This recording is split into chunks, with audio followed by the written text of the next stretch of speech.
Hey guys, this video I'm going to talk a little bit about benefits of carrying an expandable baton in your car or on your person, okay, out in public on a day-to-day basis, okay, the why and the why not, okay, so we're going to talk a little bit about that. A couple of things here. I've got an expandable baton here, okay, and I've got a straight baton. Oftentimes this is going to be, just generally speaking, for defensive purposes. Oftentimes, depending, there's some variables there, right? The materials and the density, so on and so forth. But oftentimes it's going to be a better tool.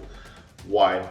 It's just going to have more mass in it because I don't have something that needs to be able to collapse in on itself like an expandable baton. There's typically 3 sections in an expandable baton, and each section has to close into the other. However, that is not going to be a practical EDC tool, right? Something that's going to be, maybe I've got space in my car to keep something like that, okay? Maybe I don't.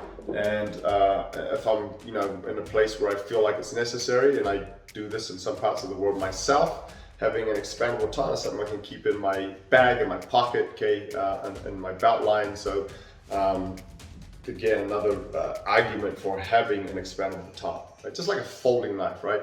I'm a big proponent of fixed blade knives for defensive purposes, but a lot of times it's just not practical to carry on your person every day, depending on certain variables. So folding knife is able to fold in on itself. It gets much smaller, much lower profile, and it's easy to carry every day. So there's, why we're addressing expandable batons in particular. A lot easier to carry, okay?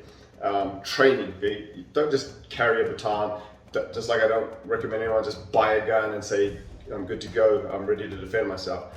Training, guys, it's essential, okay? You've got to have good training, not just training, but good training, okay? Which is one of the reasons why we developed the TRICOM Expandable Baton program, okay? We put some good training out there so people can become competent in the use of an expandable baton, okay? Something I want to warn you about are the legalities of carrying these, okay? Don't do it if it's not legal, okay? Don't have one in your car, don't have one in your person, if it's not legal to do so where you are or where you live, okay? Now, one glaring example is the state of California. Very strict laws on carrying these things around. From what I understand, it's even a felony to have these out in public.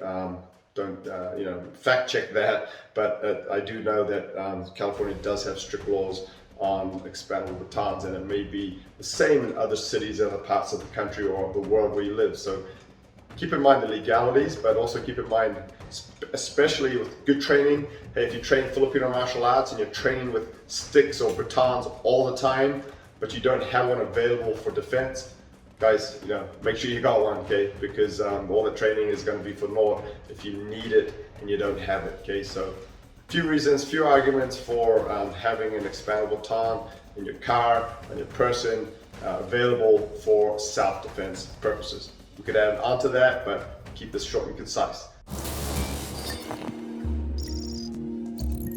1 minute, stand by.